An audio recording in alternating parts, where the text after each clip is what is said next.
सप्रेम जय महाराष्ट्र. महाराष्ट्रभरातून शिवसेना एक वादळ या माध्यमाला पाहणाऱ्या तुम्हा तमाम प्रेक्षकांना, सर्व शिवसैनिकांना माझा अनिश गाढवेचा मानाचा जय महाराष्ट्र. जर पहिल्यांदा शिवसेना एक वादळ या माध्यमाला आपण यूट्यूबवर पाहत असाल तर तुम्हा तमाम प्रेक्षकांना कळकळीची विनंती, ताबडतोब शिवसेना एक वादळ या माध्यमाला आपण सर्वांनी सबस्क्राईब करा. महाराष्ट्राच्या कानाकोपऱ्यापर्यंत शिवसेनेच्या ज्वलंत विचारांना पोहोचवणाऱ्या या माध्यमाला आपण सर्वांनी मिळून मोठं करा ही नम्र विनंती करतो. गेल्या 2-3 दिवसांपासून जेव्हापासून डिलिमिटेशन बिल हे भारताच्या संसदेमध्ये पडलंय, भारतीय जनता पक्ष जाणून बुजून एक नरेटिव्ह सेट करण्याचा प्रयत्न करतोय. कशा प्रकारे महिला आरक्षण विधेयक विरोधकांनी पाडलं हे जाणीवपूर्वक अगदी खोडकर पद्धतीने भारतीय जनता पक्ष आणि त्यांची सोशल मीडिया टीम ही संपूर्ण देशभरामध्ये पसरवण्याचा प्रयत्न करते. जे बिल 20 सप्टेंबर 2023 रोजीच बहुमताने वरच्या आणि खालच्या सभागृहात बहुमताने मंजूर झालं होतं. अगदी विरोधी खासदारांच्या मतांसकट फक्त MIMचे 2 खासदार हे विरोधात होते. बाकी संपूर्ण विरोधी पक्षाने या महिला आरक्षण विधेयकाला संमती दिली होती, पाठिंबा दिला होता. 2023 मध्ये मंजूर झालेलं हे बिल 2029 पासून लागू होणार होतं, ज्यावेळेस जनगणना पूर्ण होईल त्यानंतर. आता विचार करा, त्यावेळेस वरच्या खालच्या सभागृहामध्ये 454 इतक्या भरघोस मतांनी मंजूर झालेलं बिल आता कसं काय रिजेक्ट होऊ शकतं? तुम्हाला या सगळ्या यांच्या क्लुप्त्या समजायला हव्यात. आता मी तुम्हाला काही उदाहरणं दाखवतो. गेल्या 2-3 दिवसांपासून आपलं हे सारं समजावून झालेलं आहे. आता तुम्हाला काही अशी घाणेरडी उदाहरणं दाखवतो. भारतीय जनता पक्ष या सगळ्या गोष्टींना समजवण्यासाठी कुठल्या थरापर्यंत पोहोचलाय हे तुम्हाला लक्षात घ्यायला हवं. त्यासाठी मी तुमच्या सर्वांसमोर 2 उदाहरणं ठेवतो. पहिलं उदाहरण मुंबईतनं आणि दुसरं उदाहरण छत्रपती संभाजीनगरमधून. पहिल्या उदाहरणामधली महिला, मी दोन्ही महिलांची उदाहरणं तुम्हा सर्वांसमोर ठेवतोय. पहिल्या उदाहरणामधली महिला ही मुंबईतनं आहे आणि दुसऱ्या उदाहरणातली महिला ही छत्रपती संभाजीनगरमधून आहे. पहिल्या उदाहरणातली महिला ही थोडी श्रीमंत वाटते पैशाने आणि दुसऱ्या उदाहरणातली महिला ही थोडी पैशाने गरीब वाटते. थोडी म्हणण्यापेक्षा संपूर्णच गरीब वाटते. ही दोन्ही उदाहरणं तुम्हाला काय सांगतायत पहा.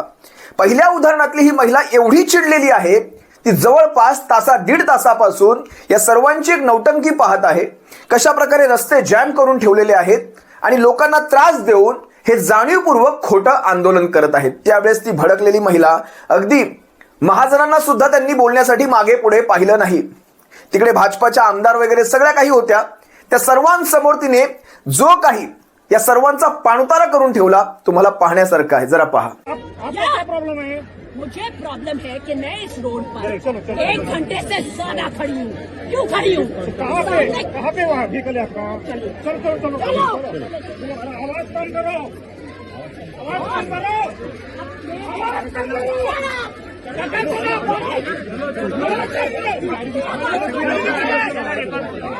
यहाँ से इस ट्रैफिक को हटाओ. हटाओ ना. यहाँ पर इंचार्ज कौन है बॉस? मैं आपसे कुछ पूछ रही हूँ. Who's in charge? Oh no! Before you allow the damn traffic. No, I've been beating. I have to pick up my blood and try. I've been standing. When are you moving? There is an empty ground there. Go shout there. Now. Get out. Madam. Yes. चलो आओ Get out of here. अरे मैं बात करता हूँ. मेरे से कोई बात नहीं करेगा. यहाँ से इस ट्रैफिक को हटाओ. Shut up. Did you not understand? Did you not understand? अरे जाइए.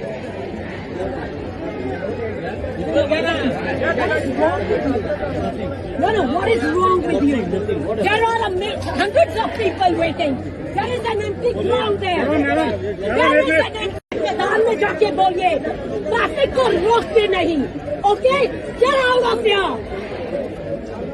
आता तुम्हा सर्वांसमोर मी दुसरं उदाहरण ठेवतो. छत्रपती संभाजीनगरमधून लाडक्या बहीण योजनेतून आलेले 1500 रुपये आणि त्या 1500 रुपयातून स्वतःच्या पोटा पाण्यासाठी एक काहीतरी आपला व्यवसाय सुरू करू पाहणारी एक महिला, तिचा व्यवसाय कशा प्रकारे उद्ध्वस्त केला जातो तुम्ही स्वतः पहा. आता तिच्याकडे शिक्षण नाही, तिच्याकडे पैसा नाही, याशिवाय ती वेगळं काही काम करू शकत नाही. कष्टाने, स्वतःच्या कष्टाने ती आपली उपजीविका करू पाहते. त्या महिलेला मात्र तुम्ही तिची गाडी उचलून त्या अतिक्रमण विभागाने खूप मोठा पराक्रमच केला की. जरा एकदा हा व्हिडिओ पहा. लाडक्या बहिणीसारख्या योजना आणून सरकारला महिलांना सक्षम करायचंय की त्यांची कार्यकुशलता संपवून टाकायची? जरा हा व्हिडिओ तुम्ही नीट पहा. या व्हिडिओमध्ये आक्रोश करणारी ती माऊली त्याच 1500 रुपयांमधून आपला स्वतःचा एक व्यवसाय चालू करते, पण तो व्यवसाय उलथवण्यासाठी मात्र सबंध यंत्रणा कामाला लागते. नेमकं तुम्हाला सक्षम करायचंय की त्यांची कार्यकुशलता संपवायचे, तुम्हीच ठरवा. मला एक साधं कळत नाही, तुम्हाला महिलांना 1500 देऊन त्यांची काम करण्याची क्षमता संपवायची आहे की त्या 1500तून त्यांनी काहीतरी नवीन काम करावं, त्यातून काहीतरी त्यांनी स्वतःच्या उपजीविकेसाठी काही नव्या कामाची सुरुवात करावी, हे तुम्हाला हवं आहे. बघा ना, या उदाहरणामध्ये ती महिला अगदी टाहो फोडते आपली गाडी सोडवण्यासाठी, पण यांना दयामाया आली नाही. ही दोन्ही उदाहरणं पहा, समाजातल्या दोन्ही थरातली उदाहरणं आहेत, वरच्या आणि खालच्या. म्हणजे गरीब असतील तेही परेशान, श्रीमंत असतील तेही परेशान. आता तुम्हा सर्वांसमोर तिसरं उदाहरण ठेवतो. ज्या आंदोलनासाठी या महिलांना आणलं गेलं त्यांना कमीत कमी एवढं तरी सांगायचं की कोणाच्या विरोधात तुमचं हे आंदोलन आहे. जरा पहा, त्या महिला म्हणतायत मोदींनीच बिल आणलं नाही, मोदींनीच. हा एक गमतीशीर व्हिडिओ आहे, जरा पहा. आरक्षण पास करवाने के लिए आए हैं। आरक्षण पास, हाँ, कौन नहीं पास होने दे रहा?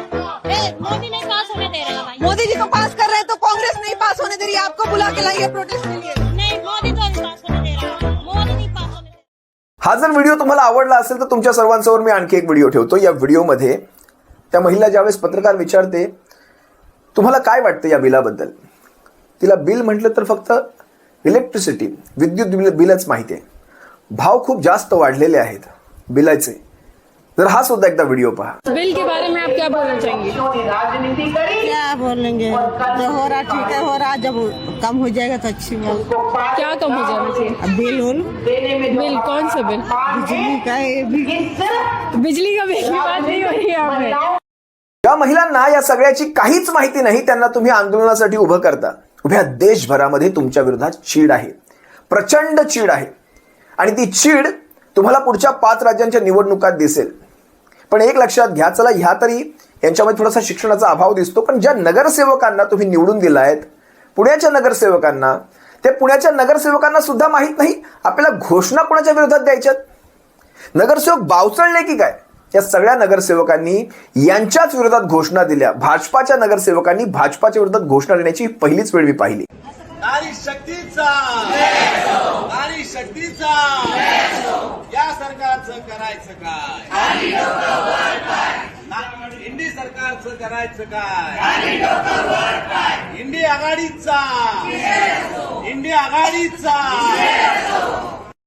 या सरकारचं करायचं काय? खाली डोकं वर पाय. म्हणजे जो घोषणा देतोय त्यालाही माहित नाही तो कसली घोषणा देतोय, आणि त्याच्या मागे ओरडणाऱ्या त्यांनाही माहित नाही आपण काय ओरडतोय. इथे सरकार भाजपाचं, वरती सरकार भाजपाचं. आपण सरकारचं करायचं काय ही घोषणा कशी काय देऊ शकतो? म्हणजे आपण आपल्याच सरकारच्या विरोधात घोषणा ठोकतो हेही यांना कळू नये. म्हणजे त्या भाड्याने आणलेल्या त्या मगाच्या आंदोलनातल्या बायका मी तुम्हाला दाखवल्या, ज्यांना बिल म्हटलं तर लाईटचं बिल आठवतं, आणि ज्यांना हे बिल कोण पाडतंय म्हटलं तर मोदी पाडतायत हे सुद्धा माहित नाही. त्यांच्याच कॅटेगरीत हे नगरसेवक बसतात. यांची अक्कल एवढीच, कुंपणापुरतीच. त्यांना ज्यावेळेस कळालं हा झांगडगुत्ता जास्त वाढतोय, त्यानंतर त्या म्हणायला लागल्या या इंडी सरकारचं करायचं काय? आता इंडी सरकार आहे का? म्हणजे इंडिया नाही म्हणायचंय, इंडिया न म्हणता इंडी सरकारचं, पण तेही सरकार नाही. पुन्हा झांगडगुत्ता वाढवला. मला हसायला येतं, ह्या असल्या माणसांचं हसायला येतं. खरं तर ही माणसं तुमचा कारभार सांभाळणार आहेत पुणेकरांनो. ही असली माणसं, त्यांना हेही माहित नाही आपण घोषणा काय देतोय. अर्धवटराव म्हणावं यांना, अर्धवटराव. तो अर्धवटराव सुद्धा चांगला होता बरं का, त्यांनी सुद्धा लोकांना चांगलं हसवलं. ही माणसं त्या सभागृहांमध्ये बसून हसवतायत.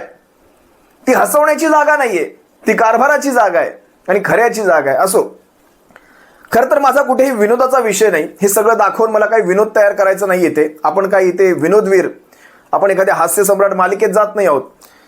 मला इथे दाखवण्याचा मूळ उद्देश असा आहे, खरं तर जो पहिला व्हिडिओ मी तुम्हाला दाखवला त्यातली ती महिला, त्या महिलेचा मुलगा, विचार करा. आता आजच्याच दिवशी मुंबईमध्ये आंदोलन यांचं चाललंय, म्हणजे जांभोरी मैदान ते जवळपास मला वाटतं संपूर्ण वरळीमध्ये हे आंदोलन त्यांचं चाललं होतं. आणि अशा वेळेस हे आंदोलन चाललं होतं ज्या काळामध्ये सगळे कर्मचारी आपापल्या घरी परततात. मुंबईतल्या सर्व ऑफिसेसचे, कॉर्पोरेट स्टाफचे कर्मचारी आपापल्या घरी परतत असतात. शाळा सुटण्याची वेळ असते. त्या काळामध्ये त्या महिलेचा मुलगा स्कूल बसमध्ये जवळपास तासभर झालाय, मागे ट्रॅफिकमध्ये फसलाय, तिला तो सापडत नाहीये. आणि ज्या वेळेस तिने प्रयत्न केला की आपण या मोर्चाच्या आयोजकांना भेटावं आणि त्यांना विनंती करावी, कमीत कमी बाजूला ते जांभोरी मैदान आहे, तिथे जा, तिथे मोकळी जागा आहे, इथे ट्रॅफिक संपूर्णपणे जाम झालेलं आहे. तिला फक्त एवढंच सांगायचं होतं, पण तिला पोलिसांनी ते सुद्धा सांगितलं नाही आयोजक कोण आहेत. कारण सध्याच्या घडीला प्रशासन, मग ते कुठलंही असो, अगदी पत्रकारांपर्यंत सगळेच्या सगळे ढिम्म झालेले आहेत. ढिम्म म्हणजे विचार करा, जे काम पत्रकारांना करायला हवं, जे काम पोलिसांना करायला हवं, अगदी त्याही दिवशी पुण्यामध्ये ज्यावेळेस संतोष पंडितांनी अशाच प्रकारचा व्हिडिओ केला, संतोष पंडितांवर केसेस दाखल झाल्या. म्हणजे जे काम पत्रकारांचं आहे ते आता इथे नागरिक ज्यावेळेस रस्त्यावर उतरू लागतील, आता ती एकटी महिला होती म्हणून ठीक, पण जर त्या ठिकाणी 100, 200, 300 जागरूक नागरिक उतरले, तिच्या मदतीला उतरले, तर मात्र काय होईल? तुम्हाला वाटतं ना, ती महिला अति जास्त बोलते, मोठ्या आवाजात बोलते, पण ती कित्येक वेळापासून पोलिसांना हे विचारायचा प्रयत्न करते. तुम्हाला तो सुद्धा प्रसंग दाखवतो, ती कशी विचारते पहा. ती थकली विचारून विचारून, त्यानंतर तिच्या आवाजाचा पारा चढलेला आहे. जरा हा व्हिडिओ पहा. यहाँ से इस ट्रैफिक को हटाओ। Shut up! हटाओ ना। यहाँ पर इंचार्ज कौन है बॉस? मैं आपसे कुछ पूछ रही हूँ, who's in charge? Oh no, before you allow the damn traffic! No, I've been waiting! I have to pick up my gun and try. I've been standing. When are you moving? There is an empty ground there. Go shout there! Now! Get out now! Fuck off! किसी से बात नहीं कहाँ करनी रहते है। हैं? आप कहाँ रहते हैं? यहाँ रहते हैं। चलो आपका क्या? क्या प्रॉब्लम है? मुझे प्रॉब्लम है कि मैं इस रोड पर चलो, चलो, 1 घंटे से ज्यादा खड़ी हूँ। क्यों खड़ी हूँ? कहाँ पे वहाँ व्हीकल है आपका? चलो। चलो चलो चलो चलो। आवाज कम करो, आवाज कम करो, आवाज कम करो। खरं तर हे काम पत्रकारांचं होतं, खरं तर हे काम प्रशासनाचं होतं, पण पत्रकार आणि प्रशासन नेत्यांच्या मागे ढिम्म झाले होते. तुम्हाला एक व्हिडिओ दाखवू का? अगदी कालचाच एक व्हिडिओ आहे. याच्यामध्ये अंजना ओम कश्यप नावाची एक पत्रकार, फक्त नरेंद्र मोदी बंगालमध्ये ती एक भेळपुरी खायला गेले दुकानामध्ये. त्या भेळपुरीनंतर अंजना ओम कश्यपने अशा प्रकारे त्या भेळपुरीचं महत्व उभ्या देशाला समजवलं. कुठल्या थराला गेली ही पत्रकारिता? म्हणजे एखाद्याची, आता मला तो शब्द नाही वापरायचा आहे खरं तर, आणि मी नाही वापरणार, कारण आपण आपल्या माध्यमाला फार सुसंस्कृत माध्यम ठेवलंय, शिवसेना एक वादळला आपण फार सुसंस्कृत ठेवलंय, पण पत्रकारांनी कुठल्या थराला जावं? जरा एकदा हा व्हिडिओ पहा. पश्चिम बंगाल के 10 करोड़ लोगों के लिए झालमुड़ी सिर्फ एक स्ट्रीट फूड नहीं है, ये एक इमोशन है, ये एक एहसास है, एक जज्बात है, भीड़भाड़ वाली गलियों की आवाज है, हर रेलवे प्लेटफॉर्म की हलचल है, गंगा किनारे की ठंडी हवा के साथ घुला हुआ स्वाद है, जिसमें सरसों के तेल की तीखी खुशबू, नींबू की खटास, मसालों की चटपटाहट, सब मिलकर एक ऐसी कहानी बनाते हैं जो हर बंगाली के दिल में बस जाती है. हे असले पत्रकार तुम्हाला वाटतं कधी प्रशासनाच्या विरोधात आवाज उचलतील? प्रशासनाच्या चुकीच्या धोरणांच्या विरोधात आवाज उचलतील? कधी सरकारच्या विरोधात बोलतील? सरकारच्या चुकीच्या पावलांच्या विरोधात बोलतील? सरकारला धारेवर धरतील? हे असले पत्रकार कधी करतील? म्हणजे नरेंद्र मोदींनी एक दिवस भेळ काय खाल्ली, दुसरा सबंध दिवस आपल्या चॅनलवर त्या बंगालच्या भेळची तारीफ करण्यामध्ये जे पत्रकार घालवू शकतात, ते खरंच सरकारला कधी जाब तरी विचारतील का? त्यांच्या एखाद्या चुकीच्या धोरणाविषयी कधी विचारतील? कधीच नाही. आता त्या महिलेला खरं तर पोलीस घेऊन गेले, तिच्यावर खरंच कुठली कारवाई खरं तर करण्यात येऊ नये. ती तिथली स्थानिक आहे, ती सांगते की मी गेल्या 2 तासांपासून मी माझ्या मुलाची वाट पाहते, स्कूल व्हॅनमध्ये अडकलाय, मागे प्रचंड ट्रॅफिक आहे, कुठे आहे हेच माहिती नाहीये. आपण ती काय म्हणते इंग्रजीमध्ये, there is empty ground there, go and do it there. बाजूलाच रिकामं मैदान आहे, आपण तिथे जा, तिथे जाऊन हे आंदोलन करा.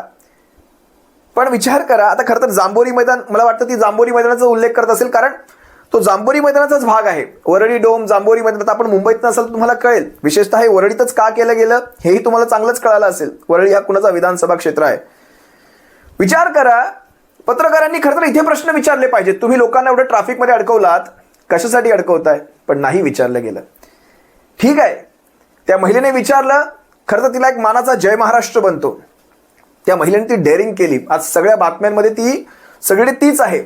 खरं तर तिच्यासाठी, तिच्या पुढच्या कामांसाठी हे काही चांगलं नाही, कारण आज ती सगळ्यांच्या निशाण्यावर आलेली आहे. पण तरी सुद्धा त्या महिलेने ती डेअरिंग केली आणि हे असंच असलं पाहिजे. आज बघा, भेळ खाणाऱ्यांची तारीफ ही मीडिया करते. जर तुम्हाला तारीफच करायची मग ती भेळ 10 रुपयांमध्येच मिळावी यासाठी जी महिला तिथे मुख्यमंत्री आहे त्या ममता बॅनर्जीची करा. मग आता मुख्यमंत्र्यांचा विषय निघाला, विचार करा, 18 राज्यांमध्ये भाजप आहे. एक दिल्लीचा, अर्ध्या राज्याचा अपवाद वगळता किती राज्यांमध्ये महिला मुख्यमंत्री आहेत? कुठेही नाही. पण या सगळ्या गोष्टींवर कोणी बोलणार नाही. लक्षात घ्या, आज ती कंगना राणौत, म्हणजे एखाद्याने तारीफ किती करावी. मी तुम्हाला आणखी एका पत्रकाराचं उदाहरण देतो. त्या पत्रकाराने कशा प्रकारे प्रश्न विचारलाय, हे असे प्रश्न विचारले गेले पाहिजेत. कंगना राणौत कशा प्रकारे प्रश्न पत्रकाराला विचारते, तिला वाटलं तीच स्मार्ट, पत्रकार ओव्हर स्मार्ट. पत्रकाराने काय विचारले पहा. ऑन व्हाट बेसिस उनको ये उपलब्धि क्यों मिली है? ऑपोजिशन लीडर करने के लिए उन्होंने क्या तीर मारा है, क्या मुझे बता सकते हैं? 99 सीट्स लाए हैं. अरे वो 10% सीट्स चाहिए होती हैं लीडर ऑफ ऑपोजिशन के लिए, उनको आई हैं. 55 सीट्स चाहिए होती हैं, उनको 99 आई है, तो मिल गया एलओपी. ठीक है, अगर आपको ऐसे बात करनी है तो फिर इसका कोई जवाब हो ही नहीं सकता. फिर तो इसका कोई जवाब हो ही नहीं सकता. ही अशी माणसं देशाचं नेतृत्व करतात. मला नवल वाटतं की असल्या माणसांना कशासाठी त्या संसदेत पाठवलं असेल देव जाणे. काही का असेना, पण आज ज्या प्रकारे म्हणजे महिलांसाठी आंदोलन करणाऱ्या भारतीय जनता पक्षाला एका महिलेनेच भर रस्त्यावर एक जागा दाखवून दिली. आंदोलनकर्त्यांना भविष्यात या गोष्टीची जाणीव राहील की आपण जे करतोय ते प्रत्येक वेळी जनतेला गृहीत धरून चालणार नाही. असो, तुर्तास तुम्हा सर्वांची रजा घेतो. सप्रेम जय महाराष्ट्र. काळजी.